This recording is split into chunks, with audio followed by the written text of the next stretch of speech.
Member for Blair, and I call the member for Dobell. And thank you, Madam Deputy Speaker.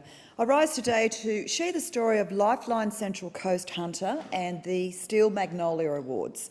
Lifeline Central Coast Hunter was established in 1966 when the Reverend John Chegwidden received a distressing phone call from a man wanting to know if there was a Lifeline service operating in the region.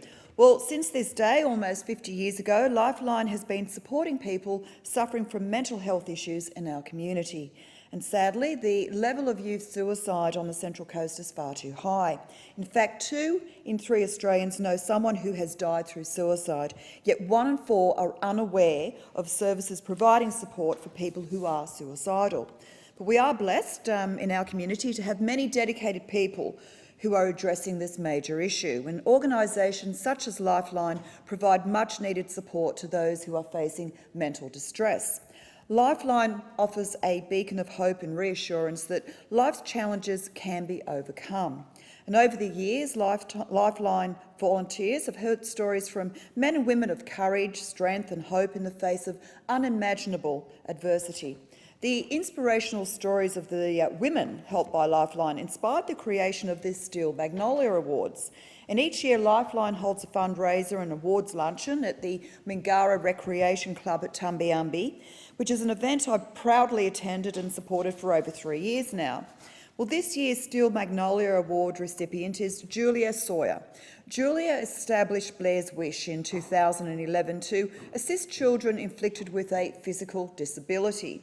Julia's 3rd child, Blair, was diagnosed with quadriplegic cerebral palsy at just 18 months old. And throughout this heart-wrenching experience, Julia saw an opportunity to make a difference to other parents with children living with a disability. And after waiting 2 years for a specialised wheelchair for Blair, only to find that when it was finally delivered that Blair had outgrown it, Julia decided there and then to establish Blair's Wish.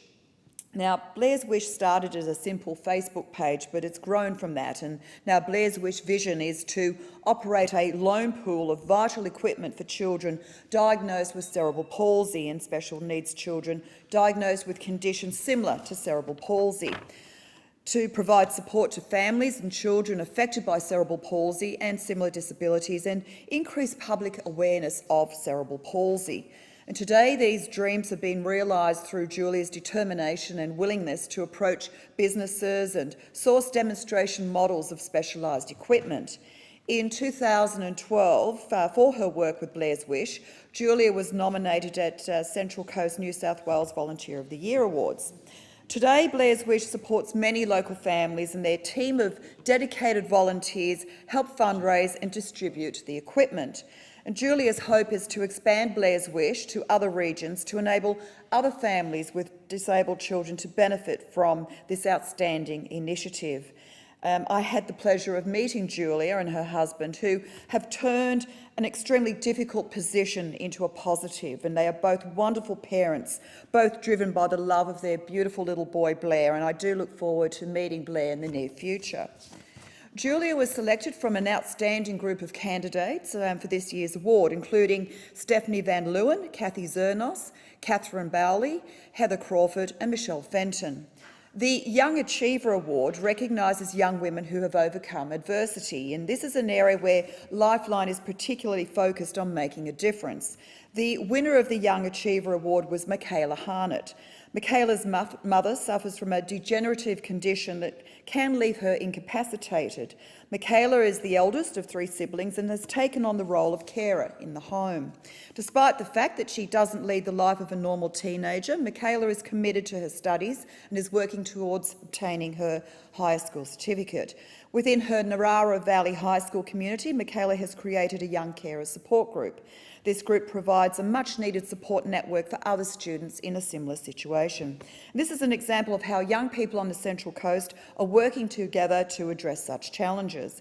And also I'd like to acknowledge the other nominees for this award, Shani Charters, Ella Wellen and Shani Stewart, who all share inspirational stories on how they have overcome adversity. And I'd like to particularly thank Kay Chapman, CEO of Lifeline Central Coast Hunter, and her team for the commitment in helping those in need. And through Lifeline's telephone crisis line, online crisis support, mental health resource centre and free service finder, they're providing hope to those who are suffering from mental distress. And it's a great pleasure to stand in Parliament and share the stories of this organisation. Thank you, Member for Dobell. The question is at the